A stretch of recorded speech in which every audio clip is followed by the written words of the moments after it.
Welcome to the Tournament Poker Edge podcast, brought to you by TournamentPokerEdge.com, the only podcast dedicated exclusively to poker tournament strategy. Now here's your host, Clayton Fletcher. Hello once again, everybody, and welcome to the Tournament Poker Edge podcast. My name is Clayton Fletcher, and I am in safe, peaceful New York City. Happy to be bringing you yet another edition of the world's longest running poker strategy podcast. Want to start off this week by thanking everyone who came out to my shows when I was down in beautiful Virginia, one of my favorite states in the Union.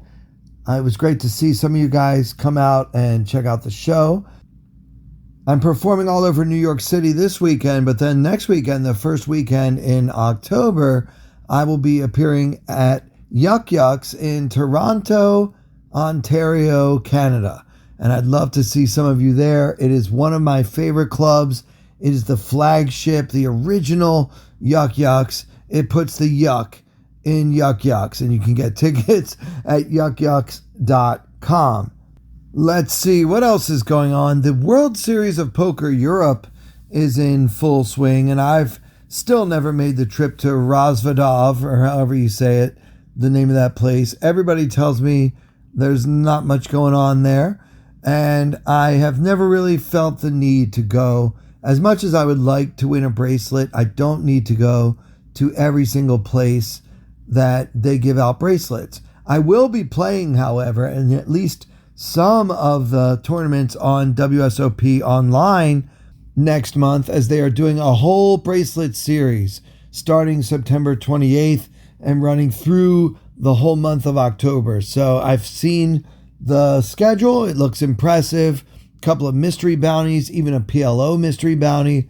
I'm looking forward to finding a way to get to one of the 4 states that allows me to play licensed, legal, regulated online poker in my home country of the great land of the free, the USA. But enough about that. Let's get into some poker hands. I know that's what you guys like the most, and I always try to give the people what they want. Last week, we talked about a hand that I played in this year's Millionaire Maker tournament, part of the World Series of Poker in fabulous Las Vegas. And I want to take another look at the same hand. This time we're going to use GTO Wizard, which is my favorite tool for analyzing my play. So the blinds, once again, were 600, 1200 with a 1200 big blind ante. And we had about 40K in the stack, so right around 33 big blinds when the average was 55K. It folded to me on the cutoff with pocket trays. I made it 2500, and the big blind called with Jack of Spades, 10 of Spades. So I have pocket trays, and he's got Jack 10 suited. The Wizard has no issue whatsoever with my play or that of my opponent pre-flop.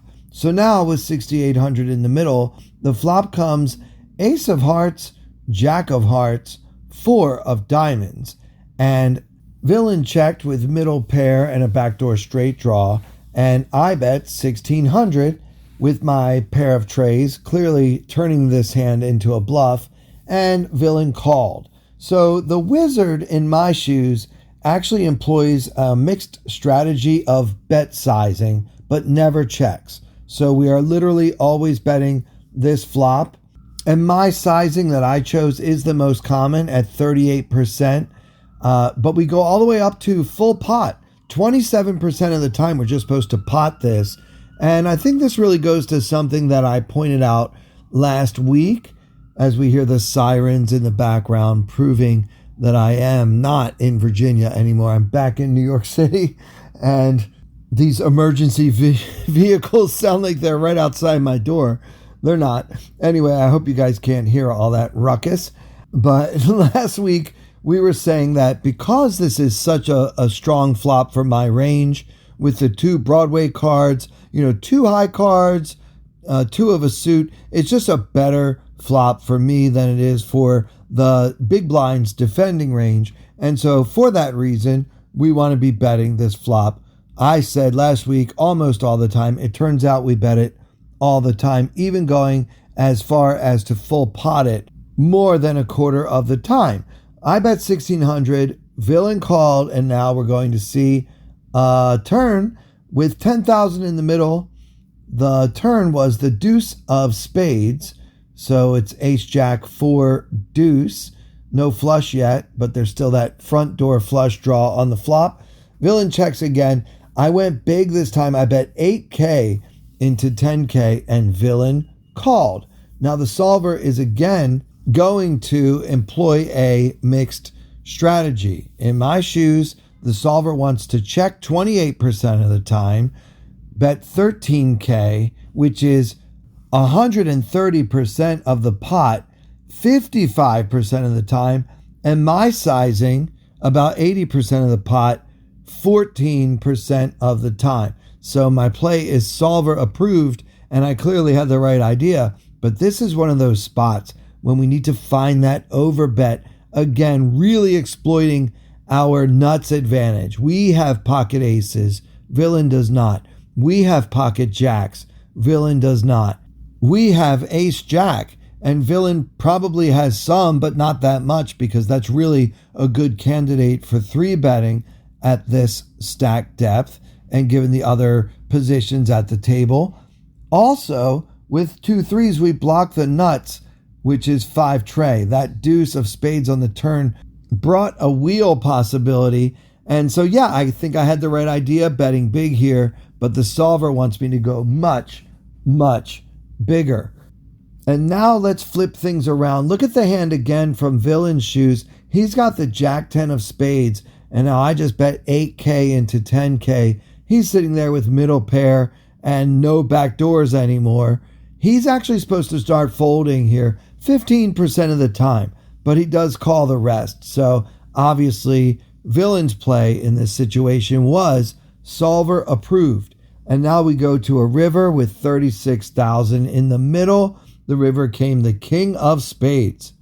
So ace, jack, 4, deuce, king, and no flush came in. Villain checks once more. I wanted to shove so badly. I remember when we talked about this hand last week, I was like, is it a shove? Should I shove? Something was telling me to shove. Well, guys, I'm here to tell you, GTO Wizard, my solver of choice, says this is a pure 100% shove with pocket trays. So I should have followed my instincts and continued with the bluff. Once we get to this point in the hand, we can't give up. We've got to go for it. Come hell or high water, stick the whole stack in there and hope that your opponent does not wish to be a hero today. Instead, I checked it back and made it easy for him to win the pot, and a nice pot at that, with just third pair. By the way, if I do shove, Jack 10 of spades is a pure fold, but Jack 10 of diamonds is a pure call, and Jack 10 of clubs is a pure fold also. So where does that come from? I don't know. It's not like the turn brings any kind of backdoor flush draw or anything like that. I think it might just be a case where the solver wants to call 1/3 of the time. And so with 2 of the 3 available suits, we go for the fold, and with the other one, we call. That's the only thing I can figure from all of this, because it just doesn't make much sense otherwise. Anyway, I didn't shove and put him to the test to see if he could make that hero call or not. And that mistake by me, or a blunder as it's known in Solverland, a play that we never make is known as a blunder. So perhaps because I made that blunder, that's the difference between me having 7 cashes over the summer or 6. I don't know. I'm just saying this was a very significant pot at the time when I played it. And that's what this work is all about. GTO Wizard is the best tool on the market to help you improve your poker game. You can run any spot like we just did. You can also do drills, or you can practice playing against a GTO opponent. And spoiler alert, you're going to lose. I can promise you that. There's also something called Poker Arena, where you can play heads up and get feedback from the wizard on your strategies. And there are 3 difficulty levels or modes of play. You know what? Why don't you give it a try? There's a link in the description. Click that link and you can get 24 hours all access to all the features of GTO Wizard, absolutely free. And then when you're ready to buy, just because you did click our affiliate link, you will save 10% off your first purchase. And that link is gtowizard.com/p/TPE.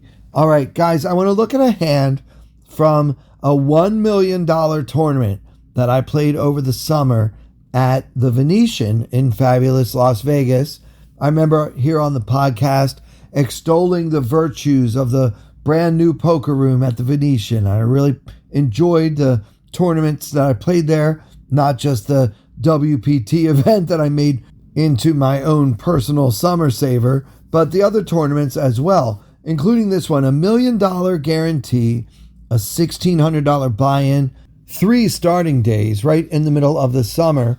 In this tournament, you start off with $40K. I had doubled up to $80K over the first 4 hours or so, and the average at that point was around $50K. So the blinds were 600, 1200 with a 1200 big blind ante, and the action goes one fold, and then the player in second position, who was a young European guy. I didn't think he was Russian or Eastern European. Maybe Switzerland would be a good guess. Austria, someplace like that. And a young guy, maybe like 28, 27, 28. He makes it 2,500 from second position off of a stack of 60K. So we've got him covered, and his 50 big blind stack is going to be the effective stack for this hand. The action folds to me in the big blind, and I've got the king of clubs, 4 of spades, and I decide to make the call. So king 4 offsuit from the big blind, heads up versus an early position raise. And now with 6,800 in the middle, the flop comes queen of hearts, 9 of spades, 4 of hearts. So queen 9-4 with 2 hearts, hero with king 4, no heart, just bottom pair, king kicker. I check to the raiser, and he bets 3,600 into the pot of 6,800. So just a tick above half the pot there. And immediately my instincts told me that I thought my opponent was bluffing. Can't explain it. Something about the way he threw the chips in. I don't know. Sometimes I really can't put my finger on it, but it's just all the years, all the hours, all the countless days I've spent playing this great card game for decades. I felt like my opponent was bluffing, or at least semi-bluffing. So I made the call with just bottom pair. And now with 14,000 in the middle, the turn comes the 6 of spades for a board of queen of hearts, 9 of spades, 4 of hearts, 6 of spades. And I checked once again. This time, villain bets 10,500 into the 14,000 pot. And I still kind of felt like he was bluffing. Now, you might think, if I thought he was bluffing on the flop, why didn't I go for the check raise? But really, I kind of hate check raising on the flop when I have a king in my hand. Like if we have bottom pair, if we have a hand like 4 tray, and we think he's bluffing, or we think he might be bluffing, and we want to check raise on queen 9-4 with 4 tray, that's totally fine because we unblock the hands we really want him to have, like ace king, king 10. But even those hands, guys, they have a gut shot, and they might call the check raise. They probably should call the check raise, especially if I'm capable of doing such a raise with just a pair of 4s. So that's why I didn't raise on the flop. But now that we get to the turn, and still with just bottom pair, I was conflicted. I feel like the solver is going to want to fold, but the solver doesn't feel what I feel, which is I really think this guy is bluffing, or at least semi-bluffing. So I made the call again, and now I'm sitting here in no man's land with 35,000 chips in the middle, and I'm hanging on for dear life with just a pair of fours, and the river is the 8 of spades, completing the backdoor flush on a board of queen, 9, 4, 6, 8, and also completing some straight draws that may have semi-bluffed on the flop, like Jack 10, and the far less likely 7-5 got there as well. I check. I really hate this card because I felt like my opponent was bluffing, but if he had been bluffing all along and now he got there on the end, it's like all that great bluff catching I did just went by the wayside. And now Villain shoves 45,000 all in into a pot of 35,000. So there's your overbet shove on the river. And can I really call this absurd sizing with just a pair of fours? And the answer, of course, is no. This is like one of the worst cards I can imagine. The straight got there, the flush got there. I don't know. If you're bluffing still and you're not worried about me having those hands or anything, like, look, you just win. You win and I lose. So I threw away my pair of fours, and Villain turns over the king of spades, 10 of clubs, exactly the kind of hand I thought he might have all along. It's just so hard when you think they might be semi-bluffing and everything gets there.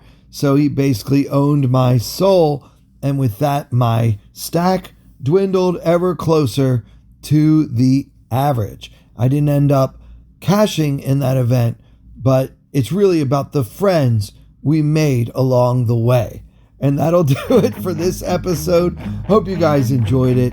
If you did, please give us a good review, a high rating, wherever you might be listening, Spotify, Apple Podcasts, wherever else. It really does help us out so very much. And once again, for everyone here at Tournament Poker Edge, I'm Clayton Fletcher. Thank you so much for listening. I wanna hold them like they do in Texas plays. Fold them, let them hit me, raise it, baby, stay with me. Luck and intuition, play the cards with babes to start. And after she's been hooked, I'll play the one that's on her heart. Oh, whoa, whoa, whoa, whoa. I'll get her heart, show her what I got. Oh, whoa, whoa, whoa, whoa. I'll get her heart, show her what I got. Can't read mine, no she can't read a mile. Poker face, she's got to love nobody. Can't read mine, no she can't read a mile. Poker face, she's got to love nobody. Poker face, poker face. Poker face, poker face. I wanna roll with her, a hard pair we will be. While little gambling is fun when you're with me. I love it. Russian roulette is not the same without a gun. And baby, when it's love, if it's not rough, it isn't fun. Oh, whoa, whoa, whoa, whoa. I'll get her heart, show her what I got. Oh, whoa, whoa, whoa, whoa. I'll get her heart, show her what I got. Can't read mine, no she can't read a mile. Poker face, she's got to love nobody. Can't read mine, no she can't read a mile. Poker face, she's got to love nobody. Poker face, poker face. Poker face, poker face.